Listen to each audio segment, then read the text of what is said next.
નમસ્કાર મિત્રો દેશ અને દુનિયાના સુપરફાસ્ટ સમાચારમાં તમારું સ્વાગત છે. મિત્રો, પંચમહાલથી મોટા સમાચાર. પરમિટ વિના લાકડા લઈ જતી 3 ટ્રકો ઝડપાઈ છે. પંચમહાલ જિલ્લામાં વન વિભાગે પરમિટ વિના લાકડા ભરેલી 3 ટ્રકો પકડી પાડી છે. આ ટ્રકો બોડીદ્રા ખુર્દ, મસવેલ અને ડેમલી ગામ આસપાસના વિસ્તારમાંથી પકડાઈ હતી. કાર્યવાહીમાં કુલ 13.15 લાખના લાકડા અને વાહનો જપ્ત કરાયા છે. વન વિભાગે આરોપીઓ વિરુદ્ધ કાયદેસરની કાર્યવાહી શરૂ કરી છે. આવી કાર્યવાહીઓથી અવૈધ લાકડા કાપવા અને વેચાણ પર અંકુશ આવી રહ્યો છે.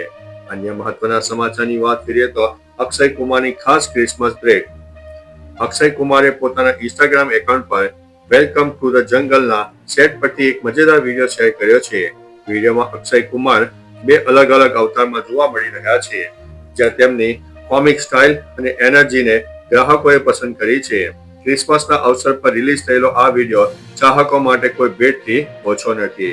અન્ય મહત્વના સમાચારની વાત કરીએ તો દરિયાઈ કાચબાનું આયુષ્ય જીકે ફેક્ટર. સામાન્ય જ્ઞાનની દ્રષ્ટિએ દરિયાઈ જીવોમાં કાચબા એક આશ્ચર્યજનક પ્રાણી છે. શું તમે જાણો છો કે દરિયાઈ કાચબા 150 વર્ષથી વધુ સમય સુધી જીવી શકે છે? તેમના ધીમા મેટાબોલિઝમ અને મજબૂત સેલ એટલે કે કવચ તેમનું લાંબુ આયુષ્ય પ્રદાન કરે છે. કાચબા પૃથ્વી પર ડાયનોસોરના સમયથી અસ્તિત્વ ધરાવે છે. તેઓ સમુદ્રમાં હજારો માઇલનો પ્રવાસ કર્યા પછી ઈંડા મૂકવા માટે હંમેશા તે જ કિનારે પાછા ફરે છે અને જ્યાં તેમનો જન્મ થયો હતો. અન્ય મહત્વના સમાચારની વાત કરીએ તો આર્ટિફિશિયલ રેન. દુષ્કાળ સામે નવો હથિયાર. હવામાન પરિવર્તનના પડકારો સામે લડવા માટે ક્લાઉડ સીડિંગ અથવા તો કૃત્રિમ વરસાદની ટેકનોલોજી 2025માં વધુ સચોટ બની છે. સિલ્વર આયોડાઇડ અને મીઠાના મિશ્રણોને વાદળમાં છોડીને વરસાદ પાડવાની આ પ્રક્રિયા હવે ડ્રોન દ્વારા હાથ ધરવામાં આવે છે. આ ટેકનોલોજીનો ઉપયોગ ગંભીર દુષ્કાળગ્રસ્ત વિસ્તારોમાં ખેતી બચાવવા અને વાયુ પ્રદૂષણ ઘટાડવા માટે કરવામાં આવી રહ્યો છે. અન્ય મહત્વના સમાચારની વાત કરીએ તો નેટ વગર ગૂગલ મેપ્સમાં શોધો રસ્તો. ગૂગલ મેપ્સનું ઓફલાઈન ફીચર હવે ઇન્ટરનેટ કે નબળા નેટવર્ક વગર પણ રસ્તો શોધવામાં મદદરૂપ છે. એન્ડ્રોઇડ અને આઈફોન યુઝર્સ પ્રોફાઇલ આઇકોન ઉપર જઈને ઓફલાઈન મેપ વિકલ્પ દ્વારા ચોક્કસ વિસ્તારનો નકશો ડાઉનલોડ કરી શકે છે. આ ફીચર ખાસ કરીને અંતરિયાળ વિસ્તારોમાં મુસાફરી કરતી વખતે ઉપયોગી સાબિત થાય છે. ડાઉનલોડ કરેલા મેપ દ્વારા તમે સર્ચ બારમાં લોકેશન નાખીને સરળતાથી દિશા અને રસ્તો જાણી શકો છો. અન્ય મહત્વના સમાચારની વાત કરીએ તો છેલ્લા 10 વર્ષમાં નેટવર્ક બમણું. વિશ્વમાં ભારત 3જા સ્થાને જોવા મળ્યું છે. ભારતે ઉર્જા ક્ષેત્રે એક મોટી સિદ્ધિ હાંસલ કરી છે. દેશમાં પેટ્રોલ અને ડીઝલ પંપોની કુલ સંખ્યા 1 લાખને પાર કરી ગઈ છે. છેલ્લા 10 વર્ષમાં આ સંખ્યા લગભગ બમણી થઈ ગઈ છે. ભારત હવે અમેરિકા અને ચીન પછી વિશ્વનો third largest fuel retailing market બની ગયું છે. સરકારી ઓઇલ કંપનીઓ મોટા પાયે નેટવર્ક વિસ્તાર્યું છે. ગ્રામીણ વિસ્તારોમાં ફ્યુઅલ સ્ટેશનો હવે કુલ નેટવર્કનો 29% હિસ્સો છે. અન્ય મહત્વના સમાચારની વાત કરીએ તો લોકો સૂતા રહી ગયા અને કરી દીધી એર સ્ટ્રાઇક. નાઇજીરિયામાં ખ્રિસ્તીઓના નરસંહારના જવાબમાં અમેરિકાએ કડક કાર્યવાહી કરી છે.